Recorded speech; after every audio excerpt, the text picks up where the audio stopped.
Hello दोस्तों, क्या हाल चाल है? मौज मस्ती चल रही है कि नहीं? सबसे पहले ये बता दो, क्योंकि यहां पे पढ़ाई होती है विद फुल ऑन मौज और मस्ती। नमस्कार दोस्तों, मेरा नाम है आदित्य कौशिक। आप लोग प्यार से मुझे बुलाते हैं आदि भैया। एंड आज हम सुपर वन शॉट में कवर करने जा रहे हैं अपना नेक्स्ट चैप्टर, इंडस्ट्रीज। दोस्तों, एक तगड़ा चैप्टर है ये। मतलब भाई, इस चैप्टर का खौफ है, पता नहीं क्यों बच्चों में। लोग मुझे मैसेज कर रहे हैं, आदि भैया इंडस्ट्रीज कब कराओगे, कब कराओगे? तो भैया आज कराएंगे। और आज इंडस्ट्रीज ऐसे पढ़ाऊंगा तुम्हें कि तुम लाइफ में कभी नहीं भूलोगे इन टॉपिक्स को। और इसके बाद तुम्हें अभी के अभी एग्जाम देने को बोलूंगा ना, तुम फुल कॉन्फिडेंस के साथ एग्जाम दोगे। तो इतना मजा आने वाला है, इतने बढ़िया तरीके से सारे कॉन्सेप्ट क्लियर होने वाले हैं सुपर वन शॉट में। क्यों सुपर क्यों लिख दिया भैया? इसलिए लिखा बेटा क्योंकि इसके बाद गारंटी है किसी और वीडियो की नीड नहीं पड़ेगी। समझ आया? तो चलो आज इसी जानदार शानदार लेक्चर को शुरू करते हैं।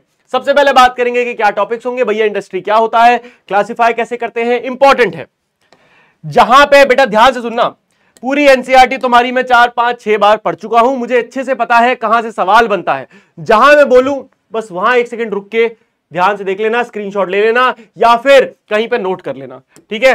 क्लासिफिकेशन पे एक इंपॉर्टेंट क्वेश्चन बन जाता है, ठीक है बेटा? क्लासिफिकेशन पे बनता है, उसके बाद इंडस्ट्रियल सिस्टम पे बनता है, आगे जमशेदपुर की कहानी पढ़ेंगे उस पे भी बनता है, ठीक है? चलो अब शुरू करते हैं फटाफट।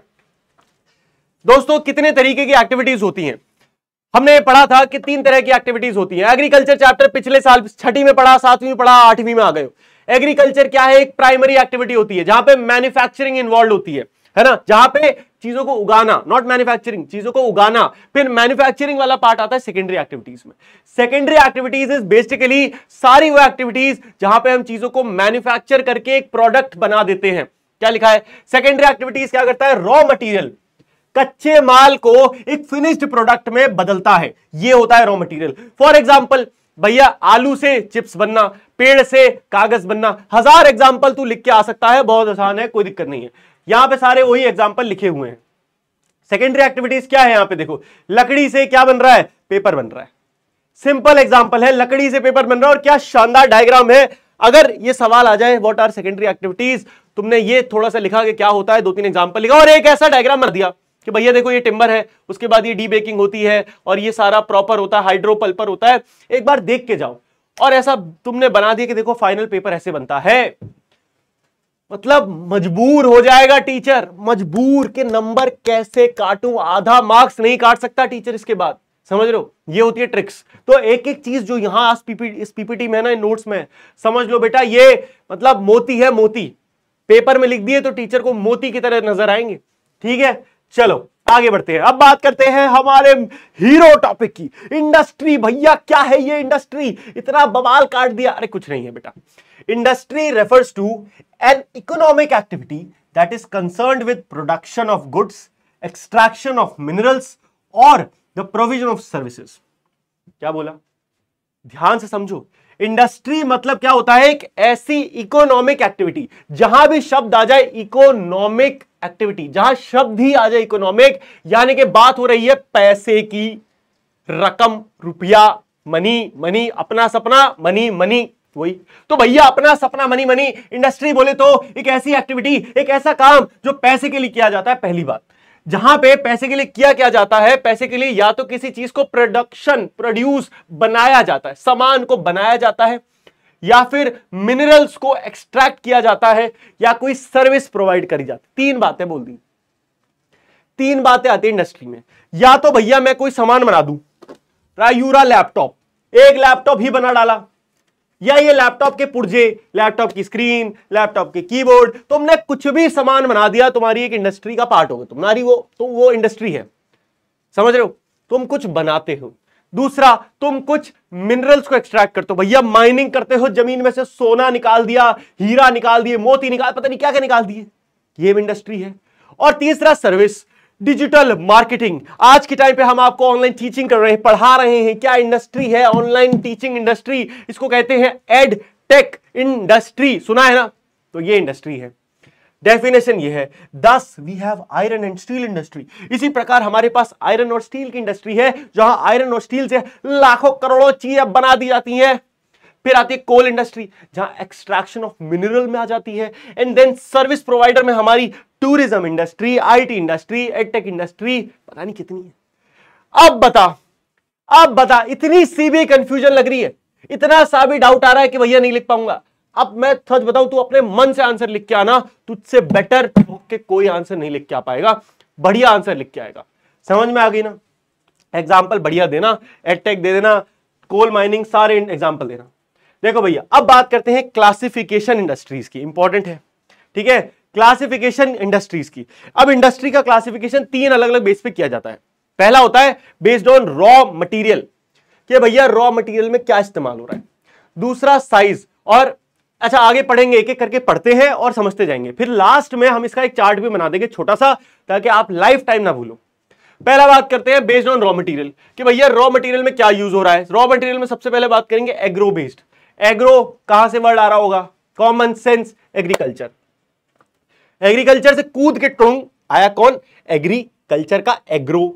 एग्रो यानी कि उगाना, एग्रो यानी कि उगाना। प्लांट्स क्या उगाते हैं? क्या उगाते हैं? इंसान थोड़ी उगा दोगे, है ना? क्या उगा दोगे भैया? पेड़ पौधे प्लांट ही तो उगा दोगे, जीव जंतु थोड़ी उगा दोगे तुम, है नहीं उगा पाओगे ना। तो भैया यहां पे बात हो रही है plant and some animal based product as their raw material. उनके रॉ मटेरियल की बात होती। तुमने कोई प्लांट उगाया और उस प्लांट से मेडिसिन बना दी, उस प्लांट से खाना बना दिया। आशीर्वाद आटा गेहूं से तो बना, क्या है ये? एग्रो बेस्ड है। Food processing, vegetable oil, cotton, textile, dairy product, leather industries are example of agro based industries. अच्छा, वो वाले एनिमल भी आ गए इसमें जो पालते हैं, जिनका प्रोडक्ट्स यूज किए जाते हैं, जिनको या तो उनका मीट यूज हो जाएगा या उनकी स्किन यूज हो जाएगी, वो एनिमल्स भी इसका पार्ट आ गए। तो ये हो गई बेटा एग्रो बेस्ड इंडस्ट्री। दूसरी आती है मिनरल। दूसरा रॉ मटेरियल क्या हो जाएगा? मिनरल। अरे भैया लाखों मिनरल है, सोना, चांदी, हीरा, मोती, सब क्या है? मिनरल ही तो है। ऑयल, दुबई, यहां पे सऊदी अरेबिया एकदम फुल रिचनेस आ गई है दोस्तों। क्यों? क्योंकि वहां गल्फ हो गया, वही पैसा, वहां तेल मिल गया, तेल मिला, हजारों लोग वहां बिजनेसमैन पहुंच गए, तो पूरा शहर ही डेवलप, पूरा देश डेवलप हो गया। ये पावर है मिनरल में। अब मिनरल बेस्ड इंडस्ट्री क्या हो गई? Mineral based industries are primary industries that use mineral ores as their raw material. वो मिनरल के ओर जो होते हैं, कच्चा ओर, अभी ओर में से मिनरल एग्जैक्ट निकलेगा। मिनरल ओर में से क्या होता है? जैसे आयरन कहां से निकलता है? पहले आयरन का ओर मिलता है, उस ओर में से हम क्या करते हैं? कुछ सर्टेन प्रोसेस करते हैं और उसको हम आयरन निकाल देते हैं। इस प्रोसेस को क्या कहते हैं? कोई बता सकता है? कमेंट करके बता। इसको कहते हैं मेटालर्जी। 11वीं कक्षा में केमिस्ट्री में पढ़ेंगे, बड़ा डीप में पढ़ेंगे मेटालर्जी भैया। मतलब हम नहीं पढ़ाएंगे, जो भी आपके उस समय शिक्षक होंगे, टीचर होंगे, वो आपको पढ़ाएंगे बहुत अच्छे तरीके से कि मेटालर्जी का क्या प्रोसेस है। ठीक है, इजी चैप्टर होगा, तो वो हम पढ़ेंगे। The product of this industries feed other industries. अब ये कह रहे हैं कि मिनरल बेस्ड इंडस्ट्रीज से जो प्रोडक्ट्स हम निकालते हैं, ज्यादातर वो किसी और इंडस्ट्री के लिए रॉ मटेरियल का काम करते हैं। ऑब्वियस सी बात है भैया, आप किसी मिनरल को निकाल रहे हो और यही आपकी इंडस्ट्री, यही आपका बिजनेस है, तो यूजुअली आप उसको घर में शोपीस की तरह रखने के लिए तो नहीं निकाल रहे हैं। काहे निकाल रहे हैं? आप इसीलिए निकाल रहे हैं ताकि वो आप बेच पाए, और आप बेचेंगे तो कोई खरीदेगा, और कोई काहे खरीदेगा? अपने घर पर शोपीस रखने के लिए तो नहीं खरीदेगा कि लाओ भैया मैं 100 कुंटल सोना खरीद लेता हूं, ये सोना तो सॉरी 100 कुंटल लोहा खरीद लेता हूं, आयरन तुमने निकाल दिया है, अपने घर में रख दूंगा। नहीं, क्योंकि वो किसी और इंडस्ट्री के रॉ प्रोडक्ट का काम करेगा। भैया मेरी कंपनी, आप मानो, ठीक है, आपका जो भी नाम है, आपने बोल दिया कि देखो आदि भैया मेरी मिनरल की फैक्ट्री है और मैंने आपके लिए 100 कुंटल निकाल दिया है स्टील, मतलब आयरन निकाल दिया, 100 कुंटल लोहा। अब मैं कहा भैया मेरी स्टील की फैक्ट्री है, मुझे स्टील बनाना है, एक काम कर ला 100 कुंटल मुझे दे, मैं खरीद रहा हूं। तो क्या हुआ? रॉ प्रोडक्ट की तरह काम करा। इससे कई प्रोडक्ट बन गए, मशीन बन गई, बिल्डिंग बन गई, और रेलवे के कोच बन गए, पता नहीं क्या क्या बन गया। तीसरा आती है मरीन बेस्ड इंडस्ट्रीज। दोस्तों मछलियां देखो, यहां पे कितनी सारी मछलियां। क्या आप मछली खाते हैं? आर यू अ मछली लवर? यस और नो कमेंट में कर दीजिए फटाफट। ठीक है, तो देखो दोस्तों, मरीन बेस्ड इंडस्ट्री यानी कि वो प्रोडक्ट जो हमें हमारे प्यारे प्यारे, अरे ओ माय गॉड, हमको मिलते हैं हमारे समुद्र से। हमको समुद्र या फिर ओशन से मिलते हैं एज रॉ मटेरियल, और इंडस्ट्रीज के बाद प्रोसेस करके उनको यूज किया जाता है, या तो उससे सी फूड बन जाता है, या फिश ऑयल बनता है, या और भी चीजें हैं, है ना, जो बनती है। फिर आती है फॉरेस्ट बेस्ड इंडस्ट्रीज। कितना इजी समझ में आ रहा है भाई, इतना इजी है, सोर्स एक एक पढ़ के। पहले एग्रो, फिर क्या आया मिनरल, फिर क्या आया मरीन, फिर क्या आ गया, अब क्या आ गया फॉरेस्ट, जंगल। अब भैया जंगल से हमें क्या मिला, जंगल से हमें लकड़ी मिलती है, मेनली हमें जंगल से लकड़ी मिलती है। So the industries associated with forest are pulp and paper. दो इंडस्ट्री जंगलों से बहुत कॉमन वो है, जो ताल्लुक रखती हैं। एक तो है पल्प। पल्प क्या होता है बेटा, लकड़ी का जो बेसिक लकड़ी होती है ना, लकड़ी के अंदर का जो पल्प होता है उसको कहते हैं पल्प। एक तो वो, दूसरा पेपर, तीसरा फार्मास्यूटिकल, फर्नीचर और बिल्डिंग, है ना, फर्नीचर और बिल्डिंग। भैया भारत में तो सारे के सारे घर बनते हैं टीएनटी, सरिया, ईंटा, पत्थर से। लेकिन अगर आप देखेंगे विदेश में, स्पेशली चाइना, जापान में, तो भैया वहां इतने भूकंप आते हैं कि वहां के लोग ये दीवारों से तो घर बनाते ही नहीं, मतलब ईंटों से घर बना दिया, पता लगा खुद ही दब के गिर गए, मर गए अंदर। तो बेचारे किससे बनाते हैं, लकड़ी से बनाते हैं, कि भूकंप आए हुए टूट जाए तो कोई हम मरे ना और हमारा इतना नुकसान भी ना हो। तो लकड़ी से घर बनते हैं वहां के बहुत सारे। तो लकड़ी बहुत वहां पे एक बड़ी इंडस्ट्री है घर बनाने के लिए। अब आती है दूसरा क्लासिफिकेशन। एक क्लासिफिकेशन सॉर्ट हो गया, कोई कंफ्यूजन कोई भी नहीं है ना, फटाफट कमेंट में जा और लिख ओपी, कमेंट में लिख ओपी, फर्स्ट क्लासिफिकेशन ओपी। यहां तक क्लियर है, बढ़िया। सांस लेंगे, हम ऐसे नहीं पढ़ेंगे फटाफट फटाफट फटाफट फटाफट पढ़ाते जाऊंगा, तुम एकदम ऐसे प्रवचन की तरह मस्ती से सुनते जाओ, हाँ आदि भैया कुछ तो बढ़िया बात कर रहे हैं, मजा आ रहा है। ना ना ना, ऐसे नहीं पढ़ाते हम कैसे पढ़ाते हैं, सांस लेके, सोच के, समझ के, ठीक है। So what you have to do is, अभी रियलाइज करो कि हाँ हमने अपने दिमाग से पूछो, हमने एक टॉपिक को खत्म करा। क्या नाम था टॉपिक का? टॉपिक का नाम था क्लासिफिकेशन ऑफ इंडस्ट्रीज। बोलो मेरे साथ यार, चुप क्यों? Classification of industries based on raw material. कौन कौन से थे? सबसे पहला था एग्रो बेस्ड, फिर दूसरा कौन सा था? दूसरा बोलो, वेरी गुड, दूसरा हमने कौन सा पढ़ा था, मैं खुद ही भूल गया, मरीन बेस्ड, है ना, मरीन बेस्ड पढ़ा था। अच्छा मिनरल, फिर मिनरल था, फिर मरीन था, फिर उसके बाद फॉरेस्ट था। तो ये चार हमने पढ़ लिए। अब बात करते हैं बेस्ड ऑन साइज, कि भैया इंडस्ट्री कितनी साइज की है, ये भी डिपेंड करता है।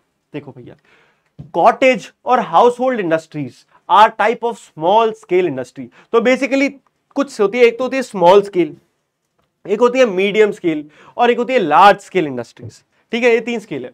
तो अभी एग्जांपल समझा रहे हैं कि देखो, कॉटेज या फिर घर में जो इंडस्ट्रीज होती हैं, हाउस होल्ड इंडस्ट्रीज, ये क्या है? ये स्मॉल स्केल इंडस्ट्रीज में आती हैं, जहां के प्रोडक्ट बहुत छोटे होते हैं, हाथ से बनाए जाते हैं, कलाकार इनको बनाते हैं। जैसे कि एग्जांपल देख लो भैया, बास्केट वीविंग, पॉटरी, है ना, और अलग हैंडीक्राफ्ट जो होते हैं, वो सब इसके एग्जांपल है कॉटेज इंडस्ट्री के। कॉटेज क्या होता है पता है? कॉटेज यानी झोपड़ी, और कॉटेज इंडस्ट्री यानी कि वो सामान जो घरों में बन जाते। तो आर्टिस्ट जो है इसे घरों में बनाते हैं, इनके लिए ना आपको फैक्ट्री चाहिए ना मशीन चाहिए, घर में बनते हैं। जिसका एग्जांपल है दिया। दिया देखे आपने, दिवाली पे दिए बिकते हैं बहुत सारे। क्या लगता है दिया कैसी इंडस्ट्री है? दिया एक कॉटेज इंडस्ट्री है। Although it is a big industry, लेकिन it is a cottage industry, क्योंकि ये घर घर बनते हैं। ऐसा नहीं है कि इसके लिए एक स्टैंडर्डाइज्ड कोई कंपनी लॉन्च हो गई कि टाटा दिए बना रहा है, टाटा दिया, रिलायंस ने दिए बना दिए, नहीं, कॉटेज है, घर घर में बन रहे हैं, लोग बेच रहे हैं। Small scale industries use lesser amount of capital and technology as compared to large scale industries that produce large volume of products. Obvious बात है, स्मॉल स्केल इंडस्ट्रीज कम रिसोर्स को यूज करते हैं, कम पैसा इन्वॉल्व होता है, कम टेक्नोलॉजी चाहिए होती है as compare to large scale industries. अब भैया टाटा को अपनी चाय बेचनी है, टाटा, अच्छा वो तो ताजा हो ले, वो तो ब्रूक बॉन्ड की चाय है ना, तो ब्रूक बॉन्ड की चाय अगर उन्हें बेचनी है ब्रूक बॉन्ड वालों को, तो वो क्या करेंगे भैया? बहुत बड़ी फैक्ट्री बनाएंगे, पहले हजारों लोगों को यूज करेंगे ताकि वो क्या करें, एक एक चाय की पत्ती तोड़वा सकें, है ना।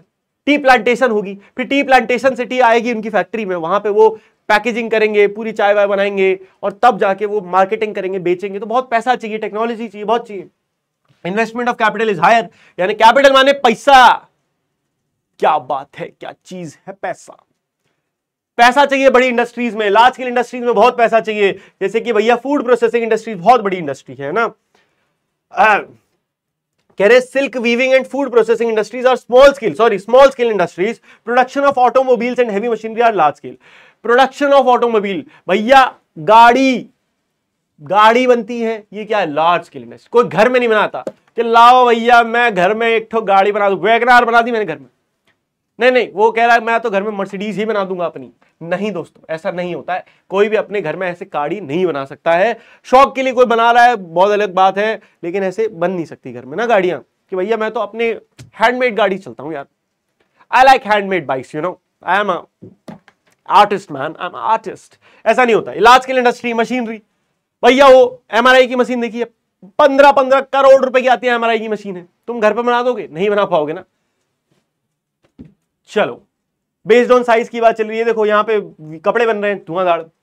अब आती है private sector industries are owned and operated by individuals और a group of individuals. The public sector industries are owned and operated by the government. अब यहां पे दो तरीके का एक डिफरेंशिएशन है, एक होती है प्राइवेट सेक्टर कंपनी, एक होती है पब्लिक सेक्टर कंपनी।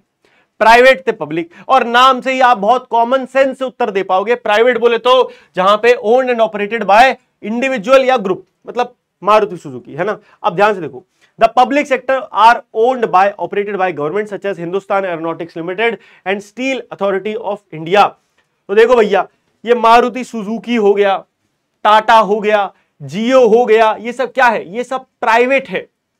और वहीं पे ये देखिए Hindustan Aeronautics Limited, HAL, SAIL, SAIL, Hindustan Petroleum, ये सब क्या है, ये सब पब्लिक ओन्ड कंपनियां हैं। यहां पे सरकार इनकी ओनरशिप रखती है। तो ये दो सेक्टर है, इजी है, इसमें ज्यादा दिमाग लगाने की कोई बात नहीं है। फिर आती है जॉइंट सेक्टर इंडस्ट्रीज। ये ऐसी होती है जहां पे स्टेट और एक इंसान, इंडिविजुअल, दोनों साथ में कंपेयर करता है। पिछले में मारुति सुजुकी लिखा था, ठीक है। मारुति सुजुकी, देखो मारुति उद्योग is an example of joint secretary industry. ये एक ऐसी इंडस्ट्री है जहां पे सरकार और जो प्राइवेट कंपनी है दोनों मिलके काम करते हैं प्रोजेक्ट के लिए, ठीक है, समझ आया। तो कुछ ऐसी कंपनी, इनको कहते हैं जॉइंट सेक्टर इंडस्ट्रीज। फिर आती है cooperative societies. This is interesting, this is समझने में बढ़िया होता है। कई बार लोग, मेरी एज तक के लोगों को मैं पूछता हूं तो उन्हें नहीं पता होता है कि Amul is not a private company. क्या लगता है, अमूल दूध पीता है इंडिया, क्या ये एक प्राइवेट है? नहीं है बेटा। This is a cooperative company. What is a cooperative? A cooperative sector industries are owned and operated by the producer or suppliers of raw material, workers or both. Anand Milk Union Limited and Sudha Dairy are success stories of a cooperative venture. Anand Milk Union Limited, AMUL, पता थी ये बात? Anand Milk Union Limited. So this is not owned by one company, this is a union, जो बहुत बड़े लोगों का group है। हजारों लोग इसके अंदर आते हैं और तब मिलके ये कंपनी चलाते हैं। सबको यहाँ पे पैसा मिलता है, सबका फायदा होता है, सरकार का भी फायदा होता है, इसीलिए कोऑपरेटिव्स बनाए जाते हैं। So cooperatives are company that are owned not by just one person, they are owned by a whole group, that are cooperatives, ठीक है। ऐसे ही सुधा डेयरी है एक, वो भी इसका एग्जाम्पल है। यहां पे कितनी सारी आपको डेयरी और ऐसे एग्जाम्पल मिलते हैं जो सब कोऑपरेटिव्स हैं। अब देखो, factors affecting location of industries. कौन से फैक्टर है जिस पे डिपेंड करता है कि ये इंडस्ट्री कैसी होगी? Affecting location, the factors affecting the location of industries are availability. अब क्या क्या डिपेंड करता है? देखो, एक अच्छी फैक्ट्री के लिए क्या क्या चाहिए? सबसे पहले होता है बेटा अवेलेबिलिटी ऑफ रॉ मटेरियल, कि भैया जो आपको सामान चाहिए अपनी फैक्ट्री में वो आसपास मिल पा रहा है। पता चला तुमने फैक्ट्री खोल दी भैया कश्मीर में, लेकिन तुम्हारा जो रॉ मटेरियल आ रहा है straight from Kanyakumari, then it is of no use, then you have some mental problems. हाँ, आपके मतलब अगर खानदानी जमीन मिल गई कश्मीर में तो अलग बात है, लेकिन अदरवाइज कॉमन सेंस ये होगा कि आपका रॉ मटेरियल जहां है आप उसके आसपास खोलो, आपको ज्यादा दूर ना जाना पड़े। जमीन है कि नहीं, पानी है कि नहीं, लेबर कितना महंगा है, पावर है कि नहीं, कैपिटल पैसा है कि नहीं, ट्रांसपोर्ट है कि नहीं, मार्केट है कि नहीं, ये सारी इंपॉर्टेंट फैक्टर्स हैं जिस पर डिपेंड करता है कि क्या आपकी इंडस्ट्री की लोकेशन होनी चाहिए। ये सारी चीजें वहां होनी चाहिए। Industries are situated where some और all of these factors are easily satisfied available. Industries वहां होती हैं जहां ये सारी चीजें मिलती हैं। एग्जाम्पल सोच के देखिए, हैदराबाद क्या बन गया? आईटी इंडस्ट्री बन गया भैया। माइक्रोसॉफ्ट, गूगल अपने ऑफिस खोल रहे हैं हैदराबाद, धड़ाधड़। काहे खोल रहे हैं? क्योंकि हैदराबाद में सही लोग हैं, सही जमीन है, सही मतलब सब कुछ सही है, लैंड अच्छा, लोकेशन अच्छी, इंटरनेशनल कनेक्टिविटी, नेशनल कनेक्टिविटी, सारी चीजें हैं। यहां पे लिखी हर चीज है, रॉ मटेरियल है, लैंड है, वाटर है, लेबर है, पावर है, कैपिटल है, सब चीजें। क्या नहीं है? मार्केट है पूरा। Sometimes the government provides incentives like subsidized power. दोस्तों क्या आप जानते हैं सब्सिडी क्या होता है?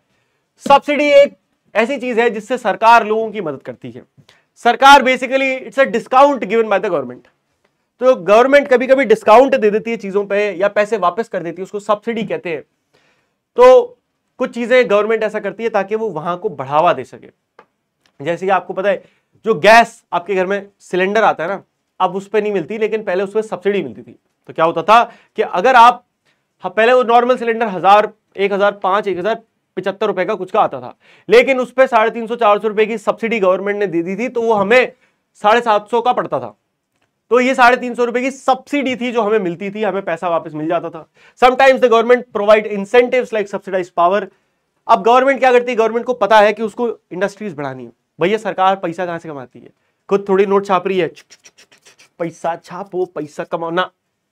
गवर्नमेंट ने जितने नोट छापने थे छाप लिए बेटा, उनके पास लिमिटेड है, अब उसको सर्कुलेट करना है, उसको बढ़ाना है।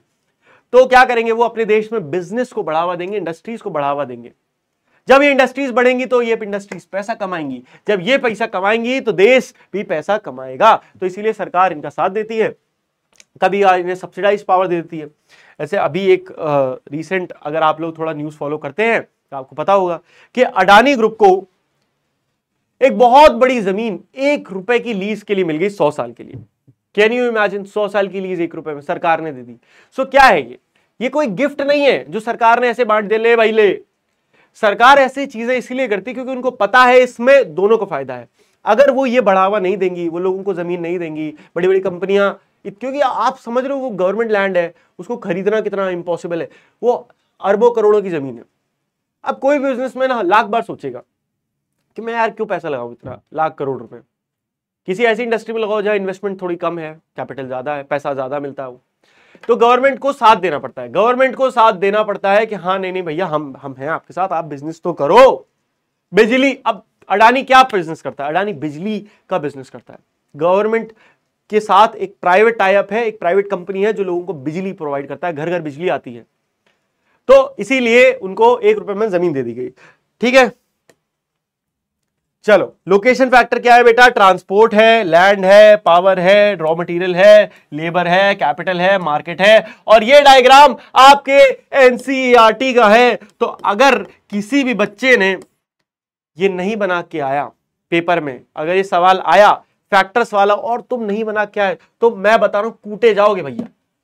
बहुत इंपॉर्टेंट डायग्राम है, देख लो, महा इजी है। जब भी इंडस्ट्री, और ये बहुत तगड़ी चीज बता रहा हूं, इंडस्ट्री का डायग्राम बनाना पेपर में, ये डायग्राम बनाना बढ़िया डायग्राम। मैं आपको पता है, मैं अपने पेपर में यही सेम डायग्राम बना के आया था, जब मुझे आज तक याद है, क्योंकि एनसीईआरटी का डायग्राम है।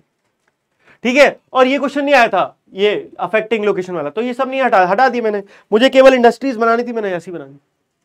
टीचर खुश, टीचर एफर्ट्स के मार्क्स देखते हैं हमेशा बेटा।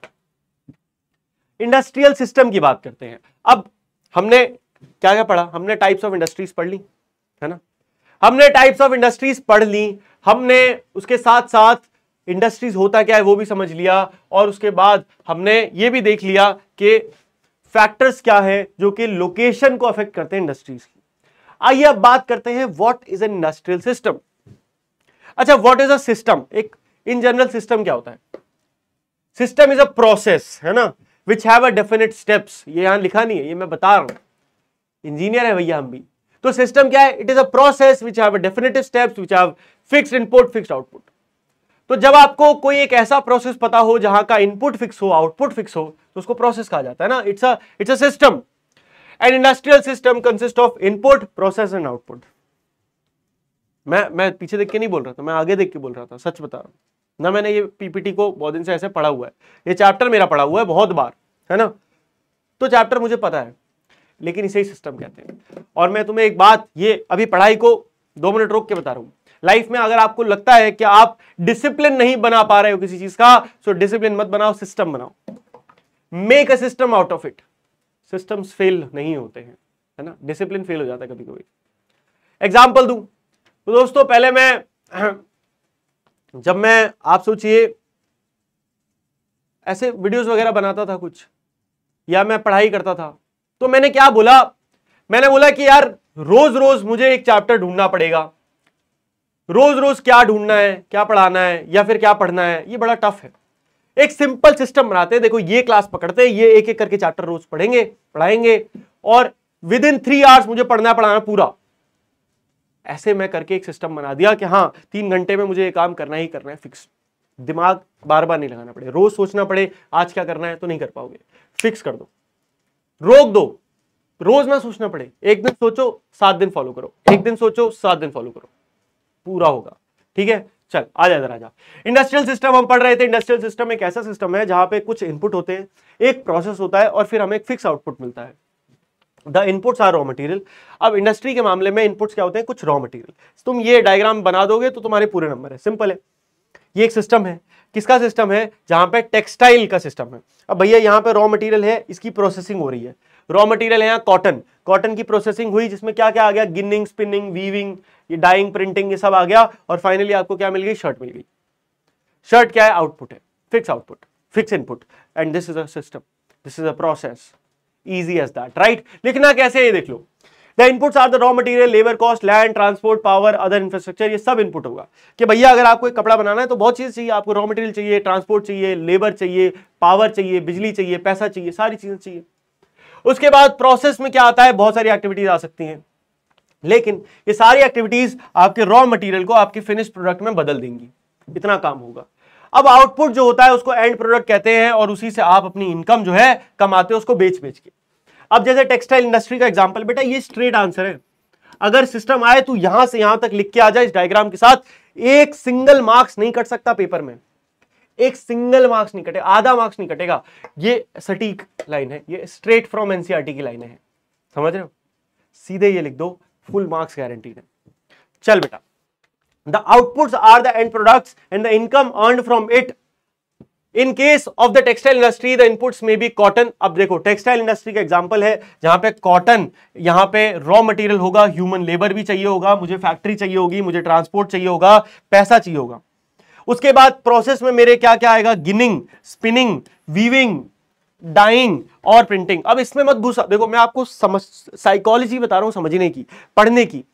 अब मैं पढ़ा रहा हूं और मैं पढ़ रहा हूं, अब मैं पढ़ते पढ़ते इसमें घुस जाऊं, नहीं गिनिंग क्या होता है, स्पिनिंग क्या होता है, वीविंग क्या होता है, डाइंग क्या, ना, तो आप अपने दिमाग को डिस्ट्रैक्ट करोगे और किसी ऐसी चीज पे चले जाओगे जो आपका टॉपिक नहीं है, आप बोर हो जाओगे, आप पढ़ाई छोड़ दोगे। ये तरीका मैं सिखाता हूं अपने बच्चों को, आप भी समझो कि क्या इंपॉर्टेंट है ये तो समझना है, लेकिन क्या इंपॉर्टेंट नहीं है ये और ज्यादा समझना है। क्योंकि अगर ये पता होगा तो अपने दिमाग को कंट्रोल्ड रख पाओगे, स्थिर रख पाओगे, बैलेंस रख पाओगे कि मुझे कितना पढ़ना है, कितना नहीं पढ़ना है, मुझे किस में दिमाग नहीं मारना है। इतना सिंपल सी बात कही। प्रोसेस में आता है गिनिंग, स्पिनिंग, वीविंग, डाइंग। अब तुम घुस रहे हो, गिनिंग क्या होता है, वीविंग क्या होता है, अबे कपड़े थोड़ी बनाने हमको, हमें नहीं बनाने ना, किसी दिन फालतू बैठे होंगे सर्च कर लेंगे। फिलहाल ट्रिक बनाओ। ट्रिक क्या है, spinning, weaving, spinning, ginning, weaving, dyeing, साथ में बोल लो 4 बार, याद हो जाएगा। आउटपुट में मिलती है शर्ट जो आप पहनते हैं, इजी एज दैट। अब बात होती है इंडस्ट्रियल रीजन्स की। इंडस्ट्रियल रीजन्स क्या होता है, जगह जहां पे इंडस्ट्रीज होती है। Industrial regions emerge when a number of industries locate close to each other and share the benefits of their closeness. ये लाइन सोने की लाइन है, एक लाइन लिख दोगे आंसर सटीक, पूरे मार्क्स। क्या होता है इंडस्ट्रीज, जब एक ही रीजन में कई सारी इंडस्ट्रीज खुल जाएं, एक ही एरिया में कई इंडस्ट्रीज खुल जाएं, आसपास में इंडस्ट्रीज खुल जाएं और उसकी वजह से उन्हें फायदा मिलने लगे, एक दूसरे इंडस्ट्रीज का फायदा मिलने लगे, इसको कहते हैं आपके industrial region. Major industrial regions of the world are eastern, North America. अब दुनिया के मेजर इंडस्ट्रियल रीजन कौन से हैं भैया, नॉर्थ अमेरिका है, वेस्ट यूरोप है, वेस्टर्न यूरोप, ईस्टर्न यूरोप है ना, एशिया है। Major industrial region tends to located in the temperate areas. ये सारे कौन से एरिया हैं, टेम्परेट एरिया। टेम्परेट एरिया पता है क्या होता है, क्या होता है टेम्परेट एरिया। ट्रॉपिकल रीजन पता है, ट्रॉपिकल कोई नहीं, ये देख बेटा, ये क्या है, अर्थ है, ये क्या है, ये इक्वेटर है, इधर Tropic of Cancer, Tropic of Capricorn, है ना, ये बीच में जो एरिया है बेटा ये ट्रॉपिकल एरिया, ये टेम्परेट एरिया, ठीक है, टेम्परेट एरिया। यानी क्यों कहते हैं, क्योंकि बेटा इधर सन है, सन की जो रेज आती हैं स्ट्रेट आती हैं, है ना, सन की रेज स्ट्रेट आती हैं और वो स्ट्रेट इस एरिया पे सबसे भयंकर तरीके से पड़ती हैं, तो इसीलिए यहां का टेम्परेचर काफी ठीक रहता है। चलो हाँ, तो भैया टेम्परेट एरिया में सी पोर्ट्स के पास और कोल फील्ड्स के पास हमेशा बढ़िया होता है, Kolar gold mines, KGF, picture याद है ना। India has several industrial regions, Bharat में बड़े इंडस्ट्रियल रीजन है, जैसे मुंबई पुणे क्लस्टर पूरा, बैंगलोर तमिलनाडु इंडस्ट्रियल एरिया है पूरा, हुगली रीजन, अहमदाबाद बड़ौदा रीजन, छोटा Nagpur industrial belt, Visakhapatnam Guntur belt, Gurgaon Delhi Meerut पूरा, और कोल्लम तिरुवनंतपुरम, ये सारे एरियाज क्या है, इंडस्ट्रियल रीजन है। दिल्ली गुड़गांव इस समय क्या है, आईटी इंडस्ट्री है, दिल्ली मेरठ ये तो पूरी भाई जबरदस्त इंडस्ट्रीज हैं, यहाँ बहुत चीजें बनती हैं, फैक्ट्री की फैक्ट्री है, यहाँ पे बहुत चीजें बनती हैं। तो जहां पे रीजन बन जाए बहुत सारी इंडस्ट्रीज का, उसे ही कहते हैं इंडस्ट्रियल रीजन। इजी है ये तो, कुछ ऐसा बात नहीं है। यहां पे उसका सेम चीजें जो मैंने बताई उसका डायग्राम भी है। चलो अब बात करते हैं करके कॉटन टेक्सटाइल इंडस्ट्रीज की। देखो कॉटन टेक्सटाइल इंडस्ट्रीज में आता है weaving cloth from a yarn is an ancient art. क्या है ये, क्लोथ को बनाना एक धागे से क्लोथ में बदलना, एक धागे को एक कपड़े में बदलना, इसको कहते हैं वीविंग। और ये एक एंशिएंट आर्ट है, सालों से चली आ रही है। इसमें कॉटन, वूल, सिल्क, जूट ये सब यूज किया जाता है कपड़ा बनाने के लिए। फाइबर क्या होता है, वो रॉ मटेरियल होता है जो टेक्सटाइल इंडस्ट्री को यूज किया जाता है। तो हम एक एग्जांपल से पढ़ रहे हैं टेक्सटाइल इंडस्ट्री, जहां पे हमने सबसे पहले बात करी वीविंग क्या होता है, फिर फाइबर क्या होता है, वो रॉ मटेरियल। ये नेचुरल हो सकते हैं या मैनमेड हो सकते हैं, है ना। फाइबर ये क्या है, कॉटन, वूल, सिल्क, जूट ये सब क्या है, ये नेचुरल है, ये हमें उससे मिलते हैं। लेकिन नायलॉन, पॉलिएस्टर ये सब भी सुने, इनसे भी कपड़े बनते हैं, नायलॉन के कपड़े होते हैं, है ना, जिससे आपका रेनकोट बनता है। ये क्या है, ये सारे कपड़े आपके केमिकली मेड हैं, इनका रॉ मटेरियल, इनका फाइबर केमिकल से बनता है। नेचुरल फाइबर आपके वूल, सिल्क, कॉटन, लिनन, जूट ये सब कहां से बनते हैं, नेचुरल होते हैं। और मैन मेड में आते हैं नायलॉन, पॉलिएस्टर, एक्रेलिक और rayon. Easy. The cotton textile industry is one of the oldest industries in the world. Till the industrial revolution, cotton cloth was made using hand spinning. दोस्तों industrial revolution जब तक नहीं हुआ था तब तक हाथ से ही बनाए जाते थे ये सारे कपड़े। इन 18th century, power looms facilitated the development of cotton textile industry. 18th century आके पावर लूम्स बने। ये पावर लूम का काम क्या है कि ये देखो, ये होते हैं हैंड लूम, ये स्पिनिंग हाथ से करते हैं, हाथ से धागा जा रहा है और कपड़े को बुन रहा है, ये हाथ से हो रहा है। ये मशीन है, खट खट खट खट खट बना रही है कपड़े, फटाफट कपड़े बना रही है। Important producer of cotton textile USA, India, China, Japan, चार है, बहुत इंपॉर्टेंट है। डेवलपमेंट की बात करें इस इंडस्ट्री में क्या हुई है, तो production of hand woven cotton textile was expensive. हाथ से कपड़े बनाना महंगा भी था और टाइम टेकिंग भी था। फिर आई मशीनें, हैंडलूम, जिसके बाद ये पूरा प्रोसेस मैकेनाइज्ड हो गया, मशीन से ऑटोमेटेड हो गया और खटाखट बनते हैं। और इसकी वजह से ये पूरी दुनिया में आज फैल पाया, इसका डेवलपमेंट आज पूरी दुनिया में हो पाया है। देख लो इंडिया में कौन से सेंटर है, अहमदाबाद, लुधियाना, पानीपत, कानपुर, कोलकाता, चेन्नई, पौंडीचेरी, कोयम्बटूर, मुंबई, सारे इंपॉर्टेंट सेंटर है जहां पे टेक्सटाइल की इंडस्ट्री हमारे देश में सबसे भयंकर है अहमदाबाद में बेटा। सबसे बढ़िया इंडस्ट्री अहमदाबाद, इसको ठीक है मैनचेस्टर ऑफ इंडिया कहा जाता है। वो समझ जाओगे क्यों कहा जाता है। अहमदाबाद इज लोकेटेड, देख लो, Ahmedabad is located in Gujarat on the banks of Sabarmati river. The first mill यहां पे 1859 में शुरू हुई थी, टेक्सटाइल मिल। मिल मतलब देखो मिल क्या होता है, मिल एक ऐसी फैक्ट्री होती है जहां कपड़े बनते हैं। मिल आटे की भी होती है, जहां आटा पीसा जाता है, जहां कपड़ा बनता है वो भी मिल कहते हैं, तो उसको टेक्सटाइल मिल कहते हैं। 1859 में यहां पहली मिल लगी थी। धीरे धीरे वो दुनिया की सेकंड लार्जेस्ट सिटी बन गई इंडिया में, मतलब soon became the second largest textile city of India after Mumbai. Mumbai के बाद सबसे अहमदाबाद है। It is often referred to as the Manchester of India, just what I said, क्योंकि मैनचेस्टर दुनिया का सबसे बढ़िया देश है जहां पे कपड़े बनते हैं। Factors responsible for the development of textile industry in Ahmedabad. क्या ऐसी चीजें थी अहमदाबाद में जिसके कारण अहमदाबाद भैया इतना डेवलप हो गया। अहमदाबाद में ऐसा क्या खास था, बहुत सिंपल है कि भैया पहला तो ये ऐसी जगह के पास है जहां कॉटन वहीं ग्रो होती है, इसीलिए रॉ मटेरियल बड़ा आसपास अवेलेबल है। दूसरा, यहां जो जमीन है, जो टोपोग्राफी है, फ्लैट है, तो इसकी वजह से ट्रांसपोर्ट आसान होता है, लोगों के लिए वहां रहना आसान है, लैंड सूटेबिलिटी है। तीसरा, मौसम एकदम आइडियल है वीविंग के लिए। ना एक्सट्रीम बारिश होती, ना एक्सट्रीम गर्मी पड़ती, बढ़िया मौसम रहता है साल भर, पूरे 12 महीने, इसीलिए पूरे 12 महीने सेम स्पीड में सही एफिशिएंटली काम हो पाता है। समझ आ रहा है? Factors responsible for the development, अच्छा वही है। तो डेंसली पॉपुलेटेड स्टेट्स हैं गुजरात और महाराष्ट्र, ये दोनों ही हमें स्किल्ड, क्योंकि यहां इतने लोग हैं तो इसीलिए स्किल्ड और सेमी स्किल्ड लेबर मिलता है। स्किल्ड लेबर क्या होता है? जिनको ऑलरेडी कई साल से वो काम कर रहे हैं, उनको काम आता है अच्छे से। अब सेमी स्किल्ड लेबर क्या होता है बेटा? सेमी स्किल्ड लेबर यानी कि वो लेबर जिसको पूरी तरह काम नहीं आता, लेकिन वो इतना स्किल्ड है कि उसको सिखाया जाए, समझ जाए, बुद्धि है उसके अंदर, थोड़ा सा उसको ट्रेनिंग दी जाएगी तो वो आराम से सीख जाएगा, इतनी कोई मुश्किल मेहनत की बात नहीं है। This is called semi skilled labour. Well developed road and railway network permits easy transportation of textile. भैया यहां पे वेल डेवलप्ड रोड है, रेलवे है, पास में पोर्ट है, मतलब क्या नहीं है आपके पास? एयरपोर्ट से लेके मतलब पानी से आओ, हवा से आओ, लैंड से आओ, रेल से आओ, जिससे चाहे आओ, लेकिन आओ गुजरात में। Near by ports help in import of machinery and export of cotton textile. तो यही रीजन है कि अहमदाबाद इतनी तेजी से डेवलप हो गया। अब सिमिलरली बात करते हैं ओसाका की। भैया ओसाका एक शहर है जापान में, वो भाई जापान का मैनचेस्टर है, मैनचेस्टर ऑफ जापान कहा जाता है। ठीक है, मैनचेस्टर ओरिजिनल कहां है? यूनाइटेड किंगडम में, इंग्लैंड में मैनचेस्टर है। ठीक है, वहां कपड़े बनाए जाते थे। अब उसके बाद मैनचेस्टर ऑफ इंडिया कहा जाता है अहमदाबाद को, मैनचेस्टर ऑफ जापान कहा जाता है ओसाका को। यहां की टेक्सटाइल इंडस्ट्री ओसाका की डेवलप हुई कई ज्योग्राफिकल रीजंस की वजह से, whereas in Ahmedabad it develop due to locational factor.